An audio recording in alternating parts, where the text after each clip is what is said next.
देखिए, इसमें कोई शक नहीं है कि मैं हमेशा कहता हूं कि जो ट्रंप की मिलिट्री प्लानर्स हैं दे आर प्रोफेशनल्स, परंतु उनके से एक ये कार्डिनल एक स्ट्रेटेजिक मिस्टेक हो गई है कि ये किसी ने सोचा नहीं था कि जो स्टेट ऑफ हॉर्मुज का कंट्रोल है वो ईरान इसको कैसे बाधित करेगा। और वो मैं आपको समझा चुका हूं, मिलिटरीली ईरान के पास ये एक ब्रह्मास्त्र है, चाहे कुछ भी आप कर लो, वो आप कितना भी स्कॉट्स लगा लो, कुछ भी कर लो, ईरान उसको डिसरप्ट करेगा 100%।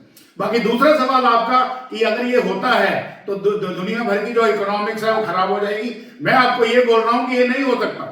क्यों नहीं हो सकता? क्योंकि अगर ईरान बाधित करेगा और वो अपने लोगों को आने देगा तो अमेरिकन जो फोर्सेस वहां में इतनी सारी डिप्लॉयड है वो भी अटैक करेंगे उन टैंकर्स के ऊपर जो ईरान समर्थित है या ईरान के एलाइज के हैं। तो दोनों तरफ से युद्ध शुरू हो जाएगा। और ये छोटी सी जगह है, मैंने बोला 4 घंटे का बहुत बड़ा लार्ज विंडो है और सिर्फ 20 और किलोमीटर की पैसेज है और शैलो कॉन्टिनेंटल शेल्फ है। तो अगर ईरानियंस नहीं मारे, ईरानियंस अटैक करेंगे अमेरिकन एलाइज को, तो अमेरिकन अटैक करेंगे ईरानियंस के ऊपर। अल्टीमेटली ये स्टेट बंद हो जाएगी और इसके लिए हमारे पास प्रेसिडेंस है, United Nations Convention on law of seas, तो उसके हिसाब से हमें चलना चाहिए। और यहाँ पे 20 जो आपने अभी फिगर बताई, इतनी कितने बिलियन डॉलर्स का उन्होंने सालाना अपना प्लान किया है, वो नॉनसेंस है। This is a free water way.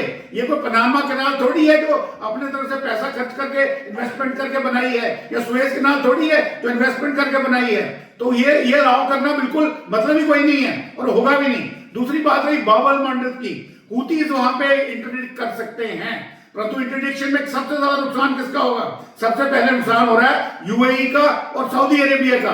और जहां तक मेरे को एक हफ्ता पहले खबर मिली थी कि यूएई और सऊदी अरेबिया ने कुछ गुपचुप समझौता किया है हूतीज के साथ। हालांकि वो हूतीज के अगेंस्ट है, लड़ाई लड़ रहे हैं, Saudi Arabia versus Houthi Yemen से, they are at war with each other, but कुछ आपस में कोई अंडरस्टैंडिंग है जो हमें नहीं मालूम।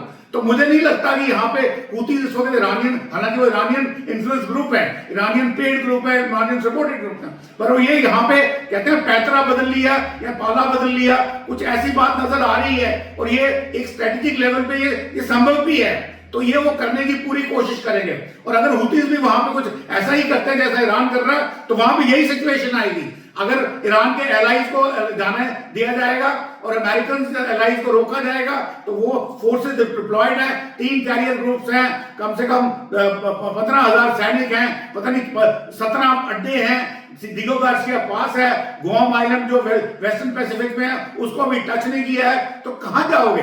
तो अल्टीमेटली एक ही चीज सामने आती है, वो है ऑलराउंड डिस्ट्रक्शन, मानवता का विनाश।